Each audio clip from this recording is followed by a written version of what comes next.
Hi everyone, welcome back to my YouTube channel. My name is Sukaja. If you're new here, a very warm welcome to the YouTube channel. I hope you'll find some good book recommendations in my videos here. And in this video, I'm going to talk to you about all the books that I read in the month of October 2025. So October turned out to be a really exciting reading month for me, and I think I read the most number of books that I've read in all of 2025 in October. So I read a total of 9 books in October, and some of them are short books. Most of them I think are under 350 pages. None of them are more than that, and a couple of them are less than 100 pages. So I think you'll find some good books here because my average rating in October was 4 stars. So none of the books really were a big letdown. All of them were pretty good books. Without further ado, I am going to be reviewing these books one at a time, not in any particular order. So let's get started.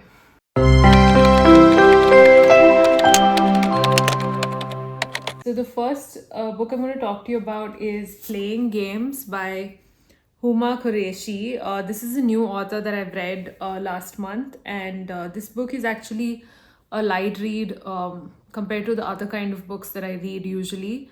But I still think it deals with slightly heavy subject matter. But anyway, this is about two sisters. Both of them live in England. That's where the story is set. And they're actually children of migrants to England. So one is Huma and the other one is named Mira. And Mira works at a coffee shop. She is pretty self-sufficient, but she's also an aspiring playwright. So she's trying to write a play that will really, stir people's imagination and become a box office hit. And she's not been successful so far at that. And her sister is somebody who is a very successful lawyer living in a big bungalow and well-established name for herself, but she's married and she doesn't have kids. And so this book is actually about the relationship between the two sisters and how they navigate their relationship in adulthood. They lost their mother when they were both very young, so this is about their fraught relationship because they're very opposite characters by nature, so they don't really get along. And this is about how they navigate the tricky terrains of life together, living in close proximity to each other, not being able to completely avoid each other, but like how do they navigate their relationship as it is in adulthood versus what it was when they were kids. So I think, in summary, without giving any spoilers, this is as much as I can tell you about the novel. I think it's medium paced in terms of pacing, but I think it's a good break from heavier kinds of reading that you might want to do overall. So that was Playing Games by Huma Qureshi. Next, we have Cold Enough for Snow by Jessica O. And this is a Fitzcarraldo edition, and it's a very short book. This one is under 100 pages. This book is about a mother and daughter who go to Tokyo, Japan, and they are again, they've never really been very close to each other. So this trip, the purpose of it is for them to kind of develop a bond and really work on their relationship. So the daughter is very focused on doing this and has been wanting to take a vacation with her mom for the longest time. So she finally makes it happen, and her mom, who's a little like iffy about going initially, later comes around to the idea. And they do a lot of the things that the girl likes to do, like going to cafes, museums, but even the mom enjoys the same kind of things. But of course the pace at which the mom wants to go is pretty slow, and it's a very relaxing, reflective kind of novel. And you do have a lot of times to just ponder about what she's writing and throughout this book. So I found it to be really, really good. I really enjoyed this book. This was very close to becoming my favorite book of October, but yeah, and I think it did. Yeah, so I think it was like 5 stars because I really enjoyed exploring Tokyo through the eyes of the mother and daughter and going to cafes and stuff. So it's more like a travel log actually, but it's also kind of like it's in a narrative of the girl's voice. So I really underlined a few things that I really liked. The writing is beautiful. So overall, I would highly recommend reading this book, Cold Enough for Snow. Next, I read The Wall by Marlen Haushofer. She's German. And this book was written several decades ago, I think in the 1950s. This is a very unique book, and the uniqueness of the premise is what really drew me to it.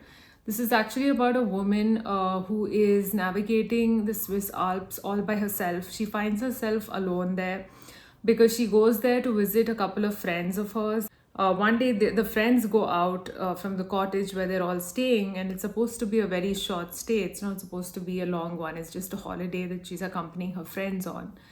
But and she's a widow, so she goes with this couple, and the couple goes out one day and then they don't come back. So the woman is left with the cottage by herself alone, and there's a dog of the couples that kind of comes back, keeps her company rather. The woman goes out exploring to look for her friends, but then comes to a dead end because while she's exploring the beautiful, breathtaking surroundings of the Swiss Alps, they're in a valley and everything. It's really picturesque and beautiful. There's a meadow and everything. But she comes in front of this invisible wall that she ends up feeling the dog that's with her hits it. So then she realizes that there's life on the other side of the wall, but the life is all petrified. So there's a man, but he's like stuck in a statue pose, and things like that. So this is a dystopian novel, and I think it's written so well. And I also loved the relaxing nature of this novel. It's reflective. The descriptions are beautiful of nature, especially.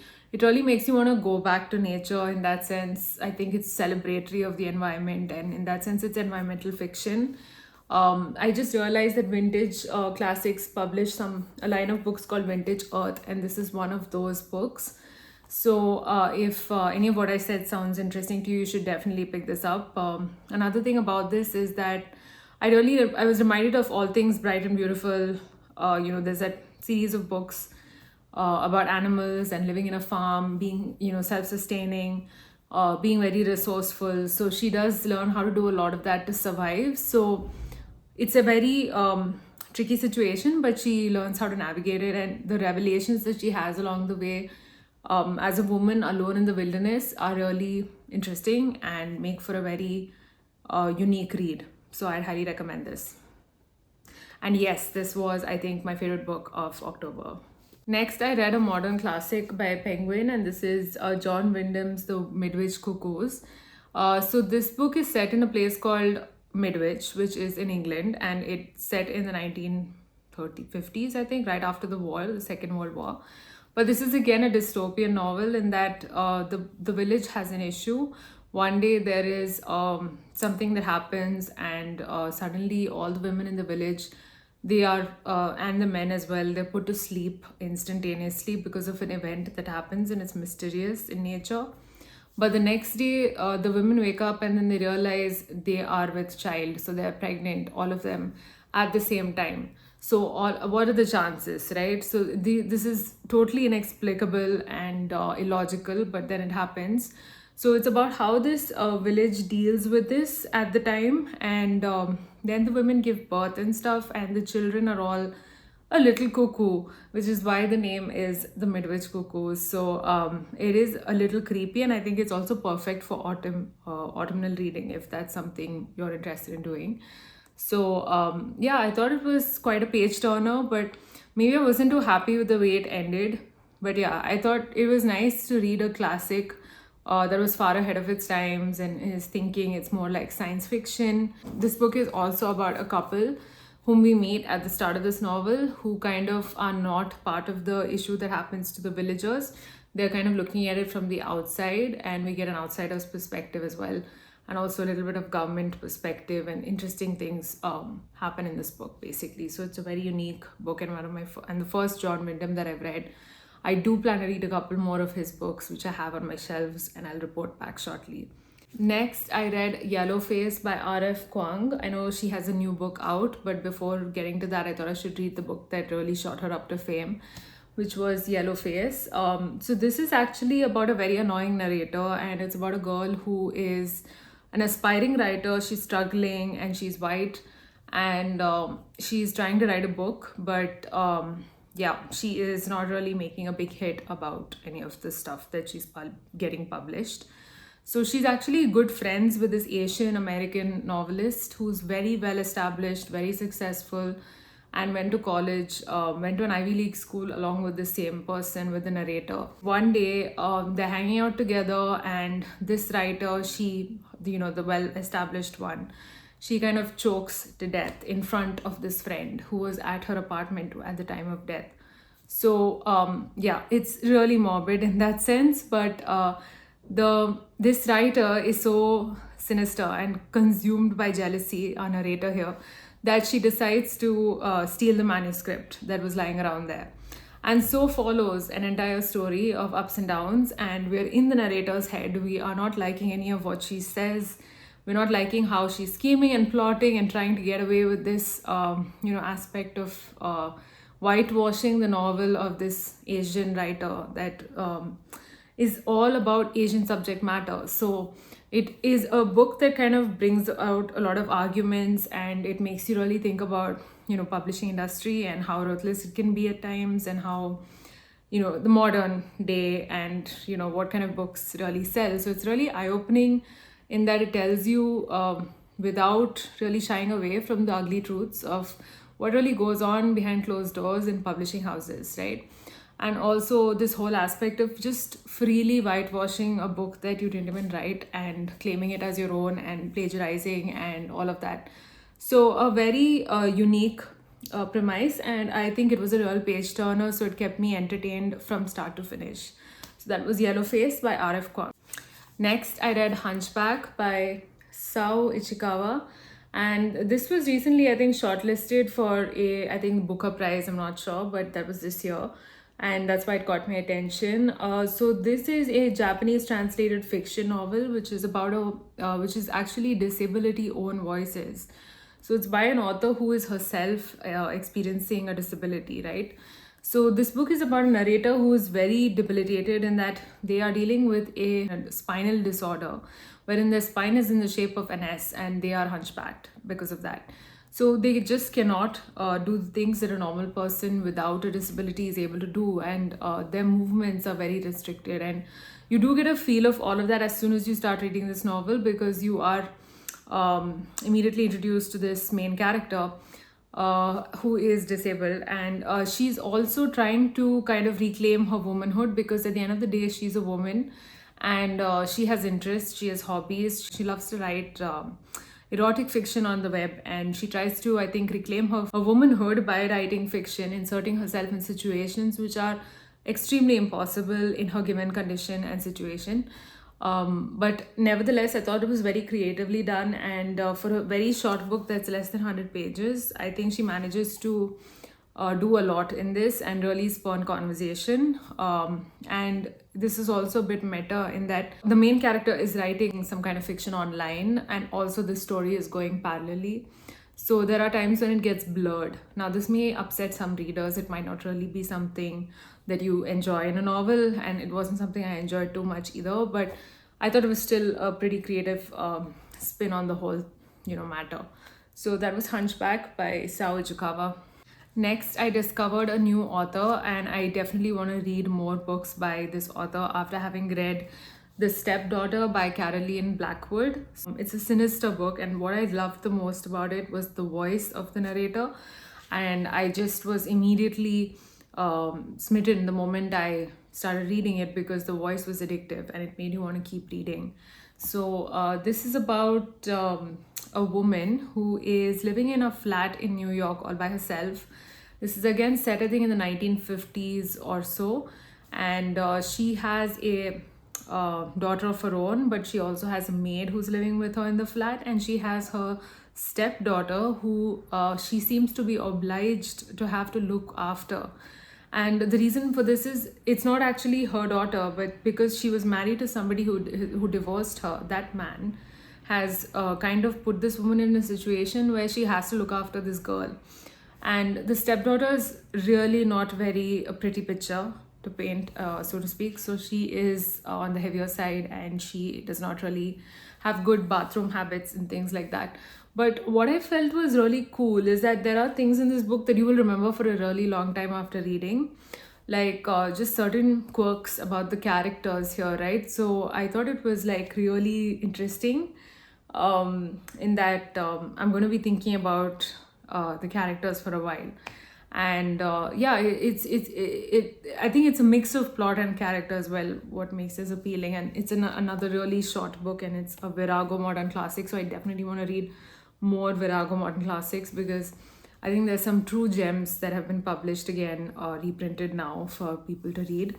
So yeah, I just enjoyed being momentarily outside of my situation and escaping and going and being in this apartment with this woman and just living inside her head and understanding her psychology and her thoughts about her situation.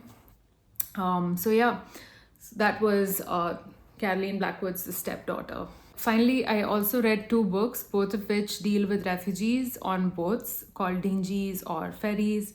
The first of these books is a famous one, and it's by this author called Vincent Delacroix. I read this on ebook, Small Boat, and it's been doing the rounds on Instagram and social, and that's why it got my attention.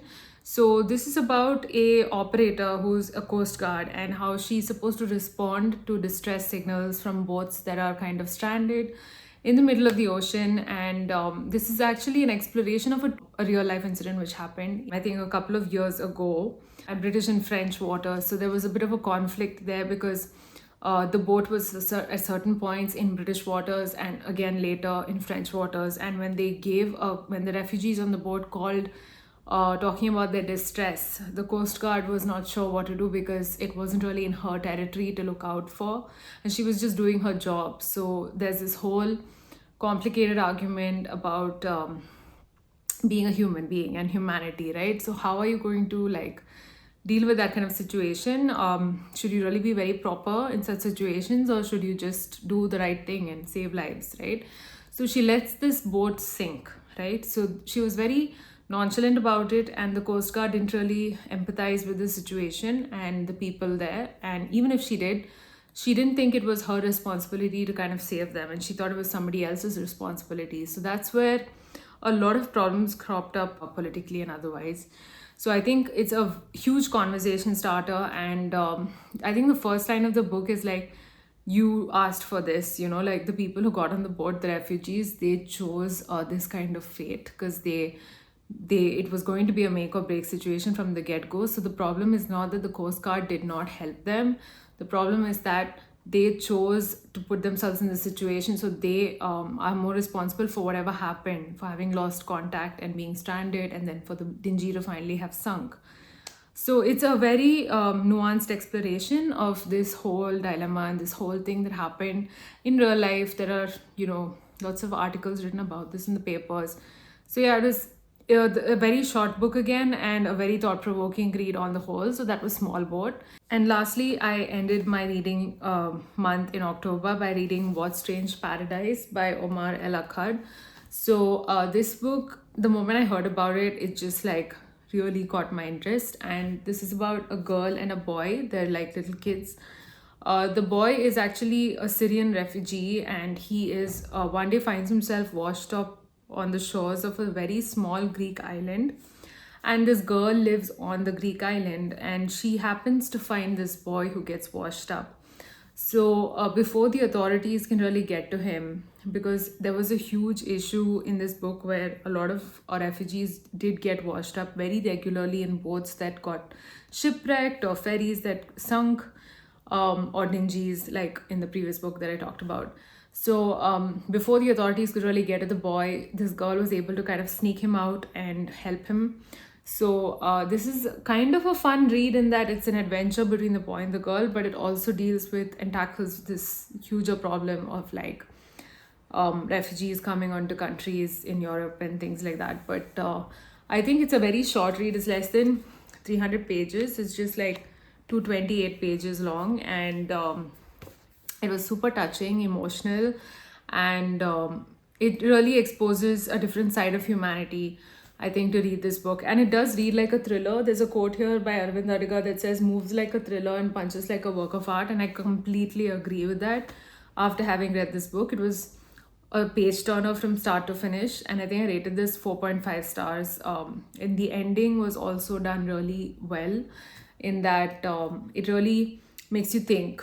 And it's very thought-provoking, because what the author does in the end kind of makes you relook at the entire novel as a whole and then really think about what did you just read, what's really happening. So it's very clever, I would say. So overall, that was What Strange Paradise by Omar and Akkad. So those were the 9 books that I read in the month of October. I'm so glad I managed to finish reviewing all of these. I have also briefly highlighted these books on my Instagram handle called @bookishbulletin. So feel free to go there and check in on what I'm currently reading. I hope you enjoyed this video. Thank you for watching. If you stay till the end, I really appreciate it. If you like the video, please give it a thumbs up and do subscribe to my YouTube channel. I would be very grateful. Let me know what you're reading in the comments below. I'll be back with more bookish videos soon. Stay safe, stay sane. Happy reading. Bye.